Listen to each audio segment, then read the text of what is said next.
Hello everyone.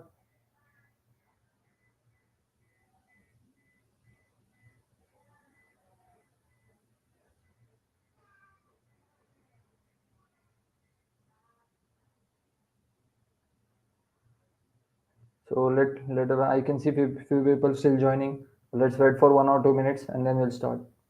In the meanwhile, I will just present my screen. Good evening to all of you. We are in the fifth day of this bootcamp.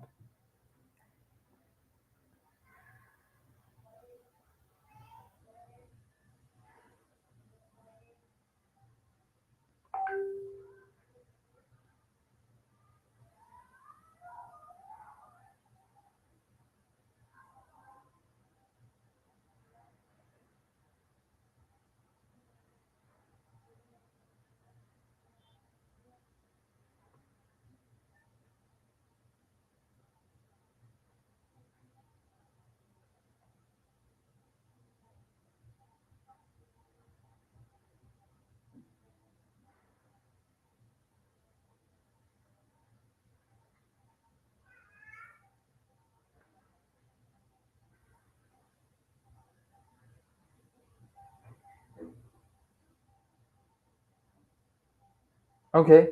So shall we start, everyone?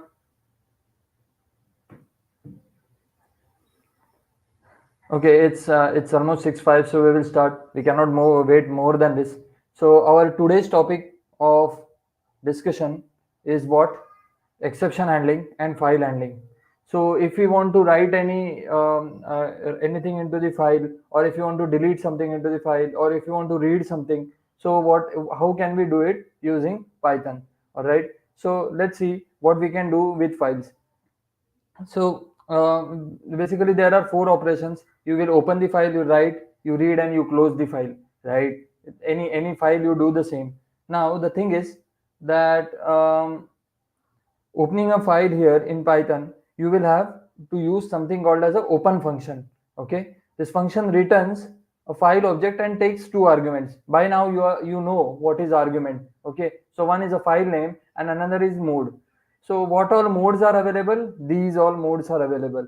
You don't need to mug up. These will be like these descriptions are available with in the documentation if you see in Python. Okay, so these are the things. So for R, like if you want to read the file, you just use R in place of mode. Then if you use R plus, it is for reading and writing. Then W is for writing and so on. There are likewise sub 8 9 modes that you can use. Okay, you can try it one by one. It's just for your information that you can use those many. Okay, now moving ahead, let's read our first file. Now you would say, where is the file?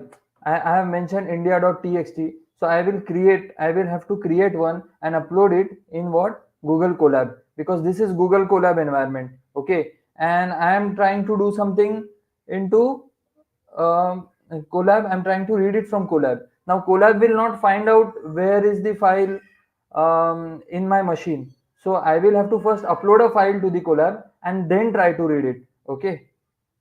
Um, just hold on. I will just find out if I have the file name India. Okay, I have it. All right. It's capital INDA. Okay, so that's it. I have this file name. I will just do what? I will just upload this file. Hold on. I will go to this open file location and I will take this file, copy. I will just take it on desktop so that you are not confused. I will take it here somewhere. Yeah, look at this file I will upload where? I will upload in Colab. Okay, so where is the option to upload a file in Colab? Here is the option, and you can browse. You have this file open. That's it. So you could see your file here. If you don't see, just click this refresh button. You will be able to see the file india.txt got uploaded to the Colab. This is why it got uploaded here, because this is our current directory that we are working in. Okay, so any operation you want to do, you just upload the file, your file here, and you will be able to do it. Now what it is trying, we have a for loop and we have this variable name each. you name any variable, you name it as I, j, each, anything, it's just a variable name. What you are doing, you are iterating over the file and you are trying to what, print each and every element or each and every, what you can say, character in that file. So let me run this file and we will see what is there in the file. All right, so there is something like this written in the file. So this is the text that appears. Just let me modify this text. It may be something, uh, I mean, multiple line text, we don't need it. I will modify and upload this again. From here I'll just delete it. Okay, then I will go here. I just modify all this text, not required really, and I will just put normal text. I am an Indian or something. Then I love my country, something like this. Any text of your choice you can do. Okay.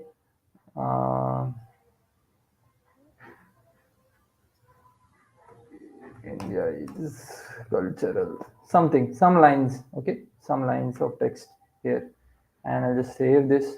I'll upload this file again. For simplicity, I'm using 3 statements. Let's go to Colab, upload it from here. So for those who have joined, you can see it, how to upload. Those who have joined now, here is your file, and if I run this, look at this. What happened? You were able to successfully read each and every character from the file. These were the 3 statements that are there in this file. You can even double click here and see what all things are there in your file. All right. So we have opened the file and we have read it successfully. Now there is a different way of reading as well. I mean, this is one way, that you simply run a for loop. Then you have read method also, wherein you use open method. You specify, as mentioned, the file name and the mode is what you are just trying to read it. That's why you have used R. All the modes I have listed it over here and their use, so that you know when to use what. Okay, now if I run this again, you will get the output, and I am able to successfully read all the 3 lines from the file. All right, so this is about reading. You even have with operator. With operator also, you can read a file. You don't need to mention the mode, because what you are doing, you are specifying that file name as an object, and then you say object dot read. Object in the sense, uh, f is your object that stores what, this india.txt, and dot read you are doing, and that is you are storing in one variable and you are reading it. So it's nothing, don't complicate it much. It is just the different ways of reading out the file. Now if you want to read only five characters, that is first 5 characters of your file, then you can use this same command, only like mention 5 over here. In our case, it's I space I space A space M space. So those are 5. Space will also be included. If I do with 10 over here, oh, 1 second, yeah, 10, then you would get first 10 characters. Okay, did you get it? So similarly, whatever text required, you can take it out. Now what is this next line of code? Working in write mode. Now we will, after reading, we also want to write some file. Now you could see there is no file called as Mumbai. Okay, over here you cannot see any file as Mumbai. However, what this W says, we will just have a look at it once. Open the file for writing. If file is there, it will open the file for writing. All right. Otherwise, if file is not there, it will create a new file for you. So let's see if it creates a new file for me. What do you think? Let's see if it creates new file for me. So I will just go to the right section over here. Yeah, and I am trying this first statement. There is no file. Let's see if it creates me a new file. Now, okay, done. I should be seeing, if the new file is created, I should be seeing it here. I'll just refresh this one. Look at this, new file got created, and then after creating that new file, what I have written using write method, I'm writing some commands, some text. This is write command, it allows this, and all these things, and finally what, I'm closing the file. That's it. So let's see if the text that we added got entered over here got inserted in the file mumbai.txt or not. Okay, so let's have a confirmation from here. Look at this, it got added. This is right command, it allows this whatever we have written, it got added. Now again, like read with using with keyword we can also write into a file, so no big deal. Again, here what was important, you need to know what are the modes that you can work on, and how you can you upload the file to the collab, and then how you read and write into the file, and you have successfully done that. Okay, so that's done. Now we will move to what, exceptions. It was just a small part, folks. It was nothing big. File, how to read it, how to open it, how to insert, so those functions are ready made available. That's it. It's not a huge topic that we drill into much. All right, there is one other topic, exception handling. That is also not a big topic, but then yes, you should know how to handle exceptions. Now, what is an exception in first place? Exception is an error that occurs at runtime while execution of a program. That means what? It means that suppose you have a situation something like this. This is something that you know. All right, this error, you will be able to tell me what is the error, because this is a syntax error. See, there is no colon over here, it will give expected colon. This is our normal error, we all are aware of. It's a syntax error. We can correct it by simply putting a syntax, and then we can just run it, and whatever desired output, we will get it. So forget about this print and all. It's just that indentation issue. All right, so you do it and you get the output. Now, what is an exception? Exception is when you perform some operations, and due to that, at the runtime, you get the errors. Means what? Marks is equal to 10,000 is something I have mentioned, and A is equal to 10,000 by 0. Now, in this 3 lines, do you see any syntax error? There is no error, absolute no error. There is no red line, underline, nothing. Okay, even if you run, it will not throw an error. However, it will throw an exception, because Python doesn't know what to do when we have to divide by 0. Look at this. So it has given me 0 division error. Though the name is 0 division error, it's an exception. So did you understand? It's an exception because Python doesn't know. Divide by 0, what should be the answer? Python doesn't know. So such kind of errors also need to be taken care of. We should be able to handle this kind of errors, and that's why we are studying something called as exception handling. So see, you would see here these many types. I mean, there are more types. I've listed a few. These many types of errors are there. Now you try to add, say, a string and a number. Will the addition be possible? No, right? So if you add, it will throw you what? Type error, exception.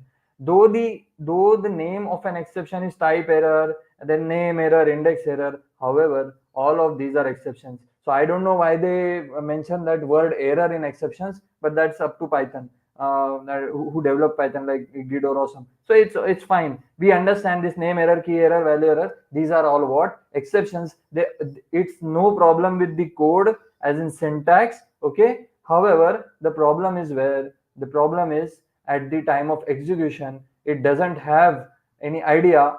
Who? Python interpreter doesn't know what to do about it. Look at this. I've taken a string and a number. Again, it will not know what to do. See, it fails. This is not an error. It's an exception. Type error is a exception. Okay. So likewise, there are many exceptions. Then there is one thing, finally keyword, and how do we handle the exception? So in this kind of situations, what will we do? We need to handle it anyways, right? So if we write 5 divided by 0, what is giving you an exception? This line, right? 5 double divide 0 will also give an exception. So we put that line which gives us exception in a try block, and whatever we want to handle, the error that we want to handle, I don't want the error to come. Listen, I don't want the error, the exception to be displayed. Instead, I want the execution to follow and go on the next line, and the rest of the code should be executed. What is there in rest of the code? There is something in finally keyword. Now say you are using M indicator. Now for M indicator, the database showing the timings of trains, buses, everything should be connected as soon as you log in, right? So whatever you want to do mandatorily, irrespective of whether the exception occurs, it doesn't occur, you handle that exception. It doesn't actually matter. Whatever you want to do, irrespective of what happens to the exception, okay, whatever you have to do, you put it in a finally block. So this is the importance of finally keyword. What I am saying, how you will handle it, whatever line gives an exception, you put it in a try block, except you mention the name of the exception, zero division error, and whatever message you want to print, you just display it on the screen. However, what this gives you is the flexibility that here execution of program will not stop. It will go to the finally, and it will also execute whatever is there in finally. So finally is not compulsory. If you delete this and simply put this only, then also it's fine. I am saying in a hypothetical situation where you want some compulsory connections, then you use word keyword finally. So how is exception handled? With the try and except block, whatever raises, what is the cause of exception, you keep it in try block, you handle it in except block, and in the except block you give the name of the exception and you say, all right, I want to handle it, I just want to display a message that okay, can't divide by 0. Look at this, can't divide by 0, and then the next line, this is always executed, also got printed because I said whatever after the try except block, it will also get printed. This error does not stop the next lines to be executed. All right, so that's the importance of exception handling. Did you get it, what I'm trying to say, everyone? I'm looking for your responses. I don't see your response. Why? For some reason, I don't see your response.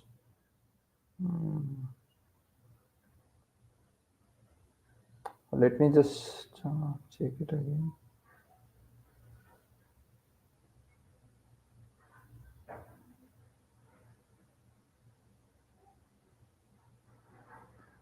So we have covered what file handling and exception. We saw small examples, and that's it.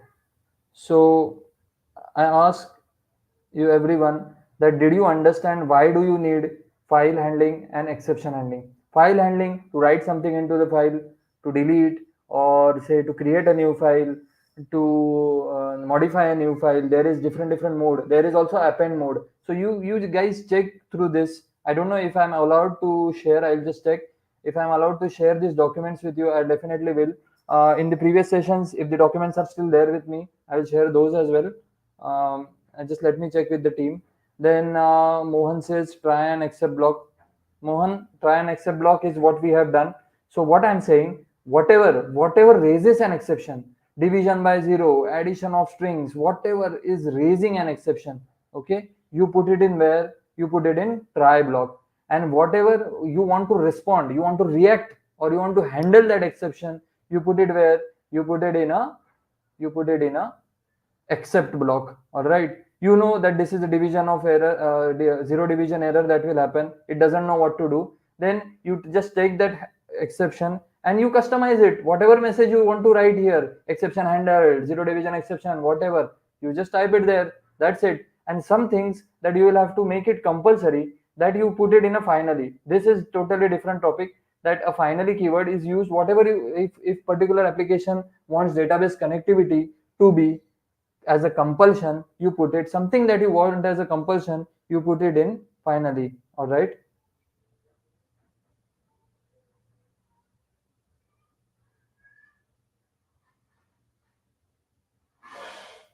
All right, so that's all. Okay, I could see your yes, very clear. Mohan, is it clear for you as well? You just mentioned try and accept block, so I explained it again. So is it clear for you? For all others, if these topics are clear, we'll quickly jump into the project part.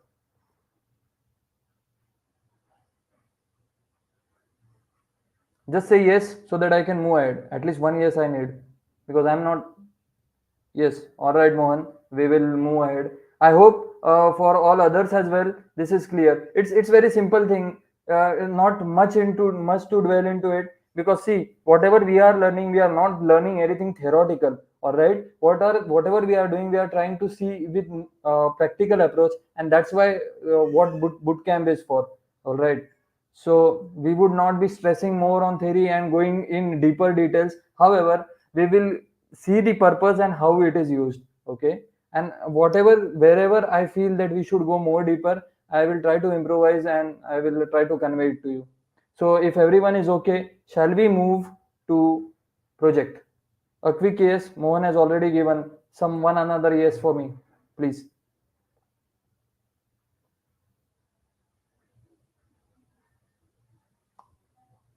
Uh, Satvika, Hamza, any yeses here, please?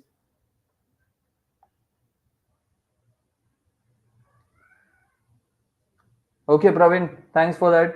So let's move with the project part of it.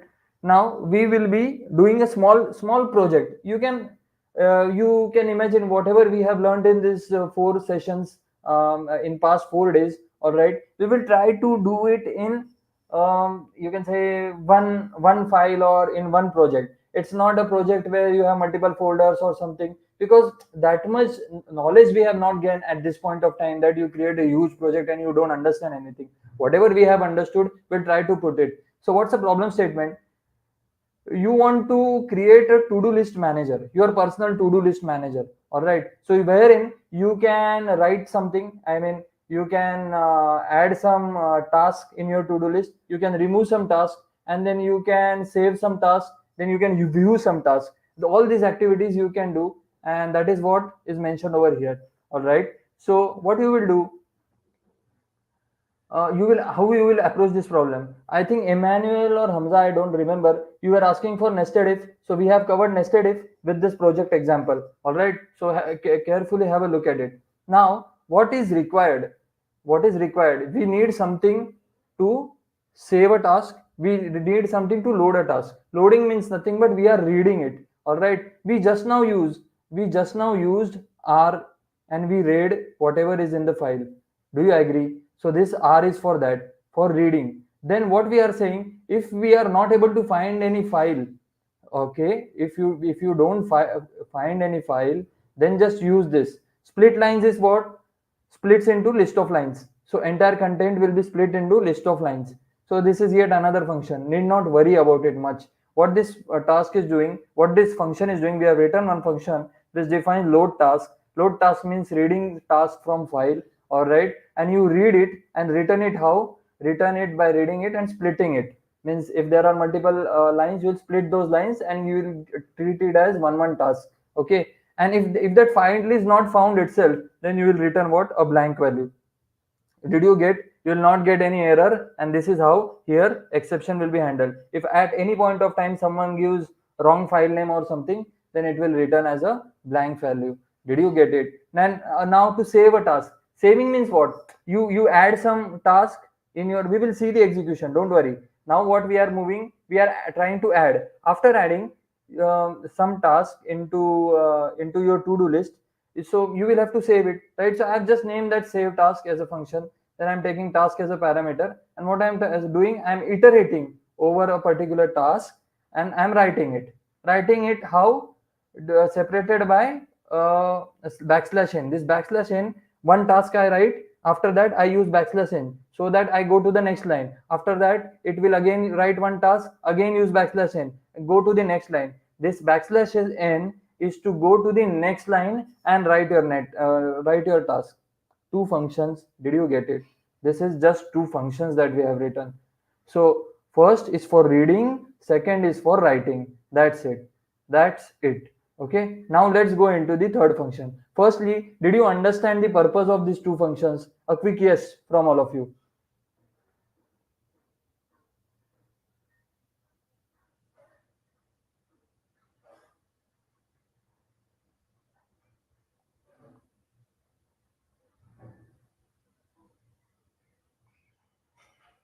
Okay, so Emmanuel says yes.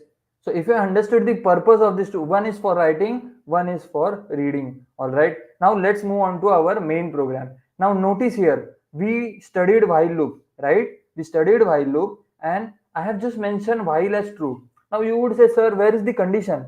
I don't need a condition. I need that my manager in the sense, what is this? To-do list manager application, whatever software, to run always for me, because I cannot keep it closed. That's why I have written it true. So this is something called as infinite loop. All right. So it will just keep on running and running and running until you forcefully break it. Until you forcefully break it and come out of it, it will just keep on giving you these options. That okay, if you want to add, select one. If you want to remove, select two. If you want to do this, select 3 and 4 and so on, whatever menus you decide. I just decided for 4, you can add multiple menus. All right. So the similarly, what will happen here, while true, I am doing it infinite. By infinite, I mean that loop will not break until and unless you forcefully do it. Okay. Now let's, sorry, what is this? Uh, Hold on. Yeah. Now let's do one thing. Let's try to perform those tasks, like adding particular task, removing task, viewing some task, what we are going to do. Okay. For that, what you will require, you require one variable, name it anything, A, B, C, choice, whatever, and you will ask what. Now you are developing the logic. Please understand, put these things on paper. All right. What you will need to ask, what your to-do list manager will ask, do you want to add a task? Press 1. If you want to remove a task, press 2. If you want to view a task, press 3. If you want to exit, press 4. You are aware of ATM machine, right? It will give you multiple options. Withdrawal, press this, that. So similar, in similar ways, just think about it. And if someone selects one, now here I don't have any button, so I am just entering whatever the text I require. All right. So if someone selects one, notice, please notice it carefully. I am mentioning one as a string and not as an integer. That's why this works for me. I don't need to convert anything. Why do I do so? Because I don't need to do any calculations. Yeah, I just want to match that string. If it is one, okay, what it will ask, please input your task. And what it is doing, using append method, it is appending the task to the variable, to the something called as task, variable task. You are appending it. So whatever comes in here, you are just appending into this tasks. All right. Then what? Else if. Now see, multiple conditions. Why do you need multiple conditions here? We studied in if and else, right? Either you are supposed to perform these 4 operations. So if you don't want to add, you might have to remove. So let's check, does he want to remove? So if he presses 2, that means he wants to remove. What he wants to remove, that also we need to ask. So for that, we are taking input. All right. And inside that again, what inside that, here is Emmanuel or Hamza, I don't remember, but whoever asked for nested if, look at this. We are using another if inside a else if, and we are using if else. I mean, another if in the sense, another if else in else if. So you have all kinds of flexibility. Do whatever you can, just achieve the goal. What is the goal here? That if task in task, first of all, whatever you are asking to remove, suppose you enter some value, India is my country, that text should be there first of all in the existing file where from where you are trying to remove. So that's what it is taking. If task in task, if this is true, if it is there, if the text matches, then remove it. Simple. So remove method, use remove method and just remove it. But if it is not there, then what? You have to educate the user, right? The task not found. Don't worry about this f and this curly braces. This is absolutely nothing. It's just a string formatting. You do a formatting like what this f will do, it will format string accordingly, and inside this curly braces, whatever task is there, suppose you wrote like go play cricket, that go play cricket will be displayed here. So when we run this program, you will come to know what is all this about. All right. Even if you run it, you will be able to understand it is that simple. Okay. So first condition we have checked. Inside that we had a mini condition, you can say, where we check that first of all, whatever you are asking to delete, is it present really? Okay. So whatever task you are asking to delete, is it really present? That is something we asked. Then what? Elif. First, if choice 1, choice 2 for second condition. Now we are checking for the third condition. This is something you know already. Then what we are checking here? Here we are checking if choice is 3. For 3, what we said, what it should be there? For 3 was for viewing the task. So he should be able to view. So how will he view the task? A particular task is using where is it? Yeah, it will use a for loop, and all the description I have put it here. Okay, this function just adds a counter returning pairs of index, and so first task, second task, likewise it will just display. For viewing, for displaying, what is the command? It's just nothing but what? Print, right? So here I is what? I is an index. Look at this, the description is there with you. I is index and task, I mean it should show it like this, right? Now task number 1, so that 1 is an index. Okay, I plus 1 is an index. Okay, so task number 0, task number 1, task number 3, if you see it like this, will feel nice. So that's the reason for viewing all those tasks that we decided, this is the function. And at last, like what was it, if you want to exit, now notice and tell me what is this break for. I discussed this earlier when I started with this problem statement. If you are attentive enough, you will be able to answer this. Answer me, what is this break for here? This is the only logic here. There is nothing there. Anyone? Mohan, Satvika, Emmanuel, Diane, Neetu, Praveen. Anyone can tell me? Exactly, Mehul. Exactly. What it is doing? It is breaking your infinite loop. Folks, did you understand what Mehul is trying to convey? What Mehul is saying, whatever, sir, whatever you have written, it is in infinite loop. So it will continue to pop up these screens. So what is the option to get out of it? I told you that you have to forcefully break that loop. While loop, you have to forcefully break. And you know the use of continue, break, and pass. Out of these, break is the one where you continuously, when you break the loop. So you will be able to break it. You save all the tasks, save function. This save function you have already written upside here at the start. You are calling this, why? You are asking, okay, whatever I have entered, you please save it, and then what? Break it. Break it means you just exit out of my application in the sense to-do list manager.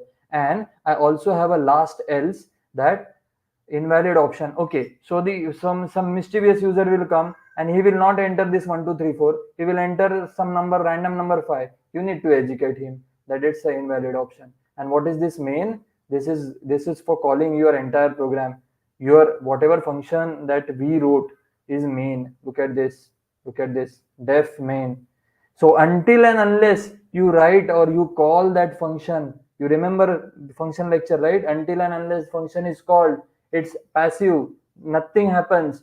So when this function is called, your all these lines will execute whatever are there in the functions, and in turn they will call to this function save task. Wherever it needs to be read, it will read. Wherever it needs to be what, written something, it will write. When you execute this code, okay, so if I take one, I add some task over here. First, I'm just showing you the execution. Notice here, it will keep on running. It's running infinite while loop. We need it, yeah. It's like a server. If server stops running, will it go serve your request? If you are asking something, say you are doing some banking transaction, all right, and the bank says that we will shut down the server at night time or something, it is not going to respond. That's why this infinite while loop. You need that server running all the time and answering your questions. You need this software of yours that you are preparing to do my list manager to answer your questions all the time. So you are entering some task. Suppose you have some meeting today with client, then some what you can say, one task added. Look at this, task meeting with client added. Did you get this? Where did you get this line? The one I mentioned, task meeting added. This one gives you that line. You got it? No, not this one. Just hold on. Let me check. Yeah. Sorry. This one. Did you get what is string formatting now? F, and whatever task I added, it got inserted over here, and this task and added. This string is same as it is. So all over that, it's just a kind of formatting. It looks good that if you mention the task name. Suppose if I just wrote task added, no one knows which task got added. So why not mention the name? Meeting with client. All right, and I'm just adding one more task. So I add option 1 again. I'm added one more task. What, some fun activity scheduled. I add that as, okay. So I add this as a second task. done. So addition is done. Now how will I view? I have third option. So if I enter 3, I should be able to view. Look at this. I think I had added some play, sleep, and eat before execution of this code, before I shown this file to you. So I had these 3 tasks. One was added, 2 more got added. Now I want to delete this play, sleep, and eat. I just want to delete. How will you do? So I will just press 2. Okay, if I press 2, I hope you are understanding. Whenever I press 3, this code will execute. Whenever I press 2, this code will execute. Okay, now I'm trying to press, I'm entering 2, and I will mention which task I want to remove. Simple. So which task I want to remove? The first one. That is not necessary. I just want to remove this play, sleep, and eat. So same thing, I'll just mention in this. Look at this. If I mention, let me check if it gets removed. Look at this. Task, play, sleep, eat, removed. That's it. And you have a look at this. Your questions are still running. Why do you always get these 4 questions? I just put enter, and why there it doesn't stop over there? Because of our while loop that we have put, and in that while loop we have put this all things that it should be displayed on the output screen. Okay, so when you press exit means what? 4. There is the code to break that loop, and this execution will stop. That means your application has stopped in the sense we don't need it to be working now, we will be using it later. So you stop it deliberately when you exit it. So when I press 4, just have a look at that execution here. It will not be running. And if I enter, look at this. Did it stop? Now it is not running. All right, and you will not see any options coming after this. Look at this. Task saved, goodbye. So did you get the project? All of you, did you get the project? I will share these files with you. I got a confirmation from the team that we can share these files. So you don't worry about the file, you can yourself execute. All right, that's what I'm saying. That did you understand? It may be in PDF format, it may be in this pynb. I'm not sure about the format, but then it is with you, yeah. Then you can just copy paste, or you can do just typing enough, and whatever the things we practiced in all these sessions, you will be able to do it. So everyone, did you understand? Kirtana, maybe only you are facing this issue. Emmanuel, Mohan, perfect. Break the loop. I hope you answered at the time after Mehul answered. So you are absolutely right in that. Break the loop forcefully. That's correct. So did you understand the project? What all things we try to accommodate in this project is while loop. Then some of you requested nested if else. So we try to accommodate nested if else here. And then we also tried to accommodate whatever we learned today. That is try catch block. If file is not found, it will not return you an error. Your program execution will not stop. And then we also saw for loop execution, simple for loop. So that's all about it. So if you have well understood all this, we still have 20 minutes, and I think that we can cover one more topic, that is nested for, if you wish, because as far as the course curriculum is concerned, we are done. But I want to give you this knowledge because of time, and when we were talking about if, for, and control statements, in the sense I was not able to explain you nested for loop. Someone asked me at that time nested while or nested for loop, but it was at the end of it, so I did not have much time. So shall we proceed with nested for loop? If you are enthusiastic enough and fresh enough, I want your 100% attention, because it's very interesting concept called as nested loops. So a quick quiz from you, and I will start. Emmanuel has already given me a yes. So please, 1 or 2 yeses, and we will go. Project is done, guys. This was the only small project that we can cover.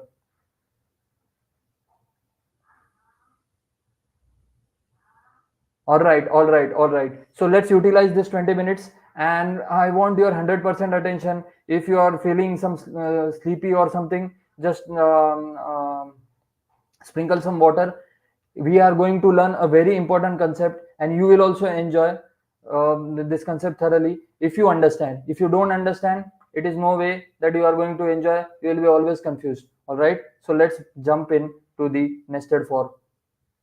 Now the problem statement, everyone pay attention. Your problem statement is to print this kind of pattern. your problem statement is to print this kind of pattern of stars, that first, in the first instance it should print one star, then two stars, then three stars, and then four stars, and then five stars. How do I make a Python code using for loop to do this? You can see the code, no big deal, yaar. Code, you know the syntax, you will do everything, but what is the logic behind it? You have been given a problem, try to find out some kind of pattern. So what is the pattern that you see? And I will give you a small hint. Try to look at this in a perspective of rows and columns, and tell me what try to look at what you want this to draw as your output. This is your question. You want this to be seen in the output. So what I'm saying, think in rows and columns perspective, and observe the pattern and tell me what is the pattern you observe. Janvi, as we discussed, the code will be the file will be shared with you. All right, so you'll go get all the code. You'll get all the code, Hamza. Don't worry. Give me the logic. Give me the logic. What I'm saying, think about rows and columns, and give me your thinking. What is the pattern do you observe? Forget about the logic. Some pattern is there with respective rows and columns. So what do you observe here? Anything you observe? Some pattern, yaar. Just talk in English. Forget about the logic. Forget about the Python. What is the logic here? Please, please, fast, fast. I just want to complete this in 20 minutes. So respond, please, real quick. Folks, I'm waiting for your response. You mention anything here, it doesn't make, no answer is a silly answer here. Don't worry. If you are answering, at least you are thinking and you are trying to develop something. Praveen, Emmanuel, Diane, Hamza, what pattern do you observe? Columns increasing. Columns increasing. Ratan, you are right, but you are, I think you are thinking in right direction. Okay. Diane, absolutely spot on. All right. For each additional row, add another star. So you are very close. Instead of, like you said in row, could you say something for column? Star increasing. Yes, in every row star is increasing. What I said, Emmanuel, necessarily is you tell me, you frame a statement in terms of rows and columns. Mohan, increment is next. Increment is next. I understood. I understood what you are trying to say. All right. What I'm trying to say, what pattern do you observe?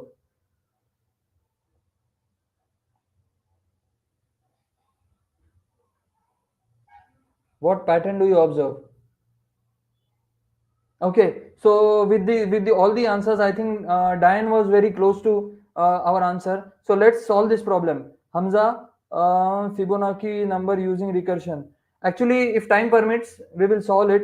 However, this concept is very important. Fibonacci number is something called used. We can solve it by recursive functions. However, recursive function was not a part of curriculum. All right, but we will try to solve. I don't think the time is that much there for us in this thing. I mean, in this what you can say, uh, uh, this session. So what I will do, if you want the code, I can do it, but you need an understanding here. Just writing a code, copy kar lena, and not a big deal. All right.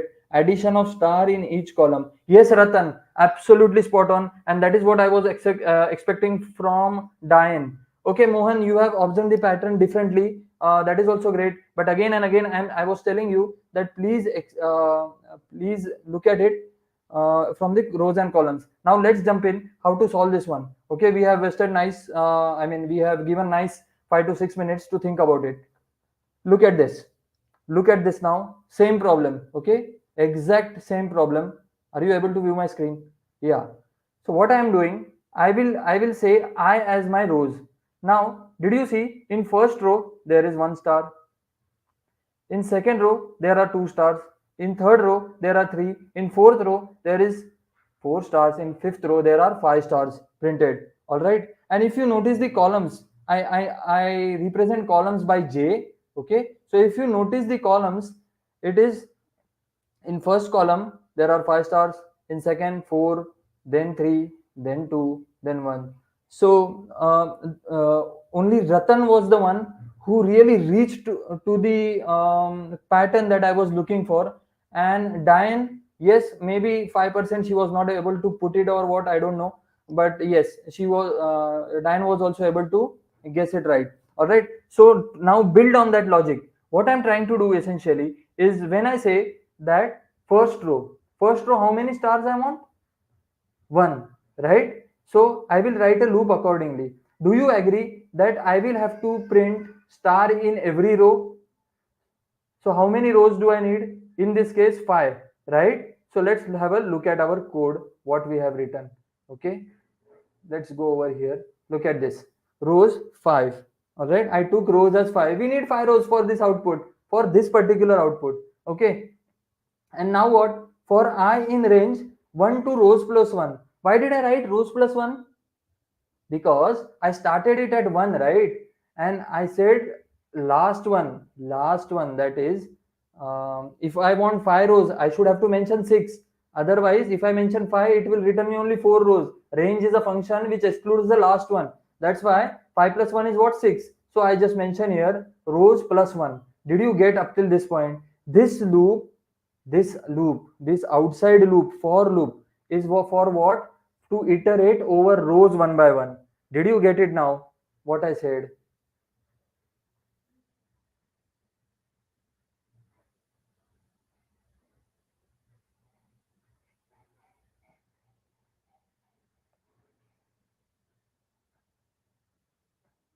Yes. Now what I'm saying, if you are clear with all the rows, I need this 5 rows to be printed. So I have taken what? A loop. And each and every time I need to go to each and every row. That's why I will just run a loop 1, 2, 3, 4, and 5 as we used to print the numbers. Now the twist here is that you need one more loop. And that one more loop is for whom? That one more loop is for columns. All right, columns in the sense I take a different variable now, j, it is for columns. So when you start with this program, you will be in first row. Do you agree? So whatever the row, you started from 0, you started from 1, doesn't matter, I started it from 1. So you are in the row first. All right, and where are you? I mean, the j will go till where? In first row. We want only first column. We want our output only in first column. That's why I have mentioned here I. Do you get it? Where should it go? Till where should this go? It should go till I. I is what? 1. 1 will be ignored. That means it started at 0. So in the 0th column, please notice, if I would have written 1 here, I would have to write I plus 1 over here. I am using 0. I am showing you both ways. You can start it from 0, you can start it from 1. Okay, now observe our pattern. In first row, I need to go to where? To the 0th column and do what? Do print star, right? So that's what I'm doing. I'm printing star, going in, and then what is here? This is the one. End is equal to some space. Why I use this? Because if I don't use this, it will not go to the adjacent, I mean, to the adjacent place. It will go to the next line. Whenever we used to print numbers, it did it print like this? I mean, did it print what you call this, horizontally? It printed vertically, right? It did not print because by default it goes to the next line. Now you don't want that to happen. That's why in a particular column, you want to print in next iteration, you will be printing in next column, not below it. Okay, you want output such that you print in the next column. You don't want output like this. Wait, I will show it to you. You want output like this. You don't want output something like this. That's why that to get the output as this, okay, you are using what? You are using this end statement. And where you are doing this? You are doing in column. And after you get all the stars printed for the as per decided for that column, what you will do? Inside row, you need to go to the next row. Otherwise, how will you print the stars for the next row? So to go to that next row, this print statement we are using. So in outside for loop, there is only one statement. Okay, for outside for loop, there is only one statement that is happening, and all your logic lies here. Now let's see the execution, and you will have no doubt what happens. All right. Emmanuel, it's not exactly 5. You will be surprised to see how the iteration works. Let's have a quick look at execution, and you will be soon clear with what we are trying to say and what I'm trying to mention. Just look at this, that for first row you have to you have to print star only at first column, that is your 0th column. If you want to number it from first, it is okay, but then you will have to mention I plus 1 as a range. Okay, I mentioned is 0. So in 0th column, in the second row, I want 2 stars. I mean, I want stars to be printed in 2 columns, and this is where that end is equal to space comes in handy. This star gets printed next to this star, and after getting printed, when it comes out of loop, there is a statement called as print, and it goes to the next row. Okay, you'll understand this. Whatever I'm saying might be confusing, but you'll understand right away. I'm just clicking in visualize. Just observe the output as well. Okay, look at this. By now you are familiar with the Python tutor, you know how to use it, everything you are all aware. All right, I'm just running this code. Rows came in variable 5. All right, then next, look at this. I is what? I is 1 now. 1 means what? I is in first row right now. Let's move next. J is 0, means we are where? We are in first row and 0th column as per our this Excel, this design. We are here, and what we want to do? We want to print star. Simple. So let's get it printed. Look at this. Star got printed. Did it get printed? Now it is checking the condition again. Okay. So 0 to 1, right? So 0th column is done. So it will come out of loop. Look at this. Look at this arrow. It went to check the condition again. Now it should come out of loop, and it will move to where? Next row. Next row using this print function. Now Python tutor is not that smart that it will show you the cursor here. But after this gets printed, this line gets executed, your cursor should actually come on the second line, and it will print the stars next there. All right. Now the range changes. For I in range 1 2. We did it for first. We did it for first row. Now with this print statement, we are in the second row. All right. So for here, what it will come? We are in the second row. So what it will come? I will be 2. Now there 2 in the sense 0 to 2 will be the range. That means the column traversal will happen at 0th column and first column. Did you understand? At 0th column and first column. So let's see how it happens. Now it is coming here. In the first iteration, inner loop ran once. Okay, now let's see. Now it has come inside it because it knows that okay, range is there from 1 to 5 and all, outside loop fine. All right, now it comes here. Look at this. Look at this. J is equal to 0.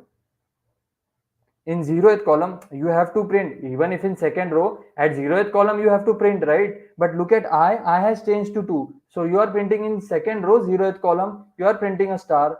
Again it checks, okay, second row first column, because range is what? 0 comma 2. So 0 is done, 1 is left. Again this will run. Okay, look at this. J is equal to 1. So in the first column, 0th column done. Now in the first column I am trying to print star. Did you notice this star? Everyone. Now what is it? Why did it come here? Because earlier we did this. Because of this it came here. Now the loop is done. For second round, loop is done. Outside loop is running for second time, and inside loop in the second row ran for 2 times. That is, it went over 2 columns. All right. So similarly, look at this. Now it came out of the loop and it is printing the next line. Now the focus is here, actually below these 2 stars. The focus, I mean the cursor would be here. All right, and it will try to again check the condition. We are done with first row, we are done with second row. 3 4 5 still left here. So all these things will happen in the similar fashion. Now the range will change from 0 to 3. Which range? Column range. So in 0th column the star will be printed. All right, next again in the second column the star will be, I mean in the first column star will be printed, and in the second column star will be printed, and so on. So if you mention here user input, okay, marks user input, something if you mention here, all right, you will be able to get it. Instead of rows is equal to 5, just mention int user input. That's it. So whatever number of columns, you will be able to see this pattern. Did you all understand what is happening? Emmanuel, it's up to you. You can give one, if you can give zero. Just you need to be careful from where you are starting and what you are ending at. Because if I use one, look at this. I can use zero here as well. Okay, I can use one here as well. However, if I use one, I will have to use I plus one over here because the range will drastically change. You want exact 5 rows, right? You don't want one lesser. You remember the range function, last one gets excluded. That's the reason I use rows plus 1. If I would have used 0 here, then I would have used just rows, because 0 to 5 is 6, right? And 0 to 4 is 5, so I will definitely get 5 rows. So that is not a problem. So you start anywhere you want. I just shown you with both of the possibilities. So for Diane, it's clear. Someone is asking for certificate. So as soon as you get your attendance done, I think that certificate link will get enabled and you'll get the certification. Can we get summary result using compiler? Absolutely, absolutely you will get. Let's run it. Look at this. This is the code. I took it from here only, yaar. Look at this. But you will not be able to see, Ratan, you will not be able to see the internal working. Did you all notice, for printing these many stars, it took 15 rounds? Means 15, how many times, if an interviewer asks you, if you are clear with the understanding, how many times did the loop ran, the internal loop ran? So for the first column it ran once, then for the second, sorry, first row it ran once, for second it runs twice, then 3, for third row thrice, for fourth for the 4 times, and for fifth row it ran for the 5 times. In all, for each star it ran once, and that is for 15 times it ran. All right, it will not show you the working. Here it looks like array do line ka code hai. It's not, it is 2 lines code. However, using loops, it got executed multiple times. You get the concept of loops now? It shows total, yeah, Ratan, that is because it includes the steps of what these, it considered these also as steps. This calculation it makes, rows is equal to 5 is first step, then for I in this thing, I it calculates I, that is second. So don't go on these steps. My question was different. My question was not how much steps did the program take. My question was how many times did the loop run. So someone might ask you, earlier Emmanuel mentioned that the loop will run for 5 times. Yes, Emmanuel, but the outside loop will run for the 5 times. If you talk about the inside loop, it is running for 15 times. For first time of outside loop, it runs once.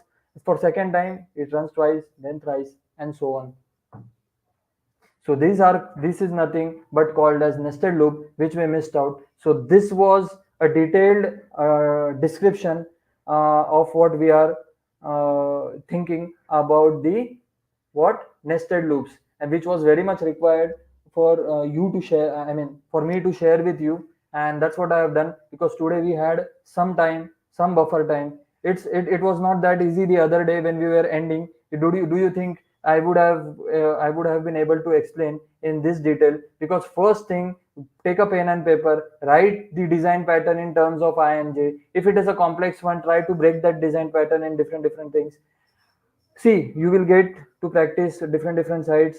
Copy the code, doesn't matter, but put it in Python tutor. Understand the logic, understand how the execution of it, and then when you will be clear about things, you will start thinking in that direction. And that's how a programmer actually should think. I hope I have given you enough on for loop. And similarly, there is a nested while as well. However, we cannot dwell. I cannot just go in every program and show it to you in Python tutor. You may well do it yourself. Look at this. I still have prepared something for you, and I have also written a line by line description as well. The way I described right now, I have the, written all the description, because I knew at a point of time we would not have enough time. So what this program essentially is doing, try to understand the problem statement here. what you are taking number of inputs from a user.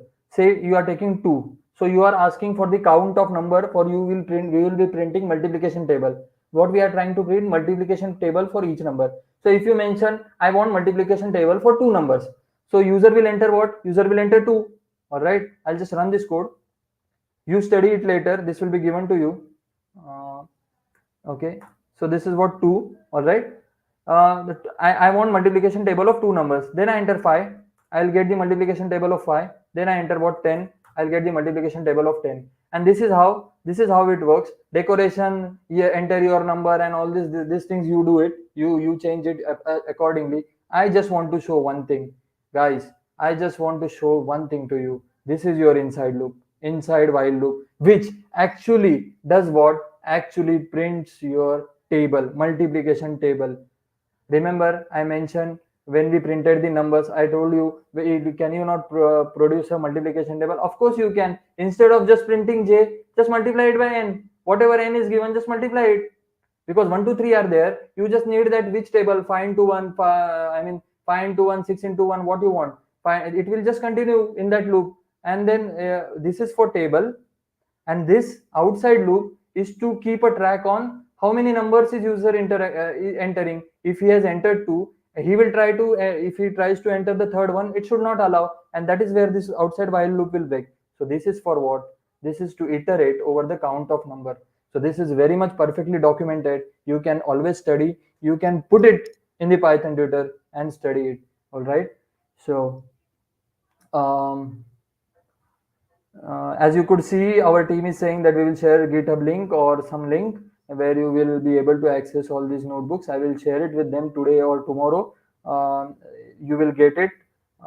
You'll definitely get it within 24 hours of this session.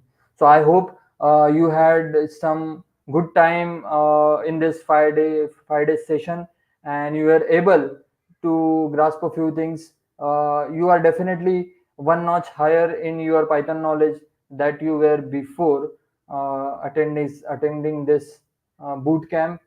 And so that's all from mind. Like, if you have any queries in our today's session, you may well ask. We can have some 5 minutes and we can talk about it. Yesterday someone was asking me something yesterday about DSA or something, and I said that I don't have time. So today I will answer his question. I don't know who was it. Are DSAs required or what? So it depends what project you are doing. Somewhere there, if time complexity matters, you will need DSA. DSA is what? It's data structures and algorithms. Okay, the way you store data, it should be efficiently managed. Like, you are storing, say you are storing a list which contains 10,000 or say lakhs of elements. All right, and you try to insert an element in between. So don't you think, if there is a lakhs, say 10,000 elements are there, I am trying to insert at 50th position, I am trying to insert one new element.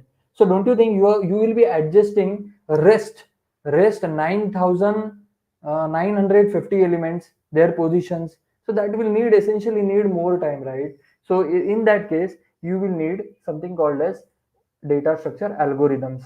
All right, and user defined data structures, where this time complexity will be reduced. So in the projects which focus on time complexity, you will need DSA. So it's not that in every job it is required, but wherever required and it has importance that the calculation should be faster or of something of that sort, then yes, definitely data structures will play a role.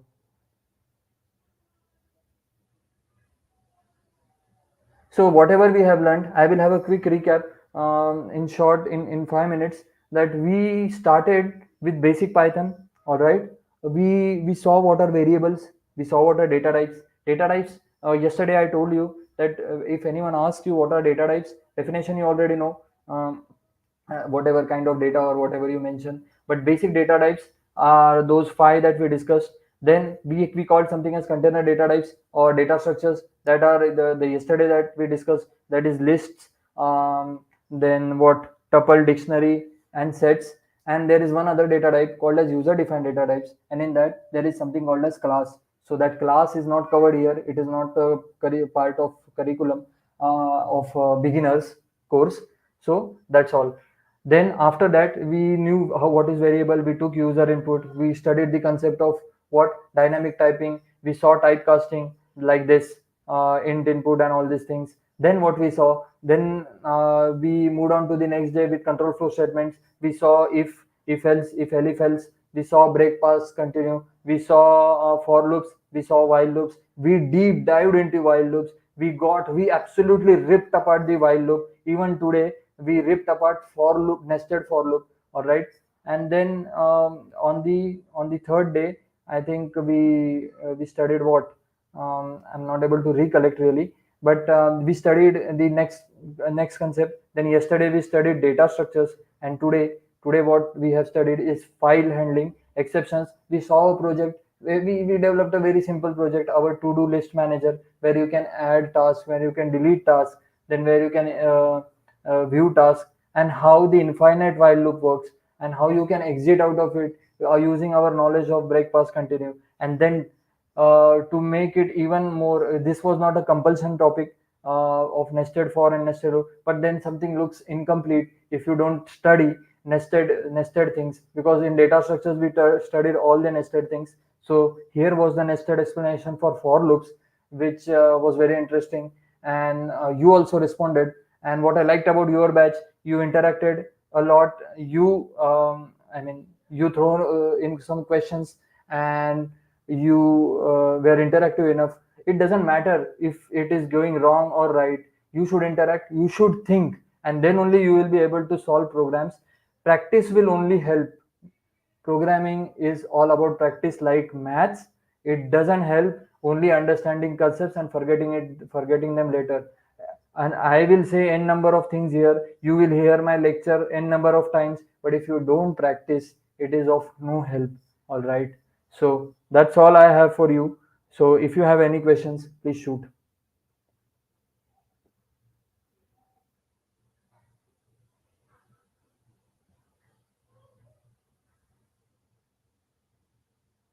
Fahad is saying triangle, so he's maybe looking for that triangle with stars. Fahad, that is something that you should practice. I can only say that, because here I cannot do every code. You can also practice whatever code we just did. You just turn it upside down. It was like this. You just turn it upside down, in the sense, in the first row you try to print 5 stars. In second row you try to print 4 stars. Only some small changes you need to do in loop. You need to know where to start and where to stop. Okay, you can practice it that ways. So if you don't have any questions, shall we stop? Please reply quick. And if you understood, you like this session, please just quickly reply as yes. And if you don't have any questions, that's all for the bootcamp. And I think, might be, if you like interacting with me, I would see you in some another bootcamp like this, and we'll meet you and we interact again, and we share some learnings. Thank you. So if there is nothing, I'll just wait another 2 minutes and we can wrap off.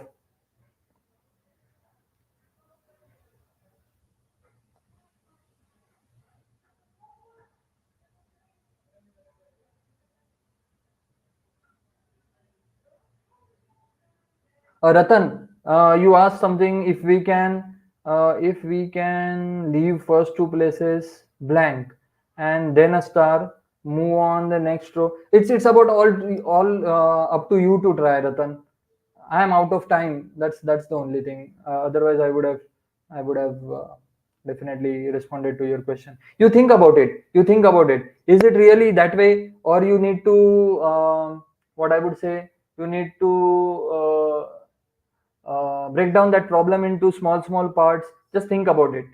It's no harm in copying. It's no harm in checking. Develop approach yourself. Okay. You will have to think. That's what I'm saying, Ratan. You will have to think. You are thinking, that is the most important part, because when you are thinking, you will reach to some solution.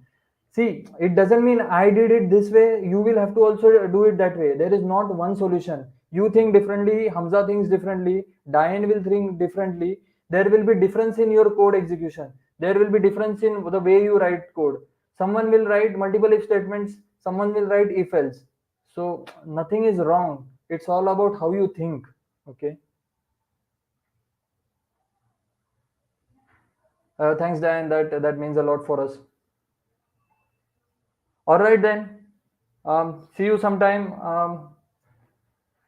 I would say in the next boot camp or something, or maybe next similar course. I would say, if if at all I am there. I mean, I am your trainer, so I had a nice time with you all. Thank you very much. Okay, Sheikh Sheikh Naufal sir, when do you provide certification? Our team has already responded. Could you see that let's upgrade responses? They have responded for the chats and all these things. Hamza, GitHub link. Right now I don't have. I mean, right now it is not prepared. As I mentioned earlier, you'll get within 24 hours. So just be patient. You will get those links. Okay. Okay then. See you everyone. And might be we meet in near future with some another topics. And enjoy your learnings. Practice well. Practice Python. Build upon whatever basic concepts we have learned. You will see many more concepts in Python beginners course. It is not the only one that we studied. This bootcamp was only to facilitate you with strong basic foundations and to build upon it. All right. Not everything can be covered in 1 hour. So whatever possible, Let's Upgrade team has tried to inculcate in their curriculum, and that's all from me. So we wrap this off on a good note that we will see you soon, as we are as per our culture we say goodbye, as well as we also say that I'll see you soon. So that's it from me. Have a nice time. Bye.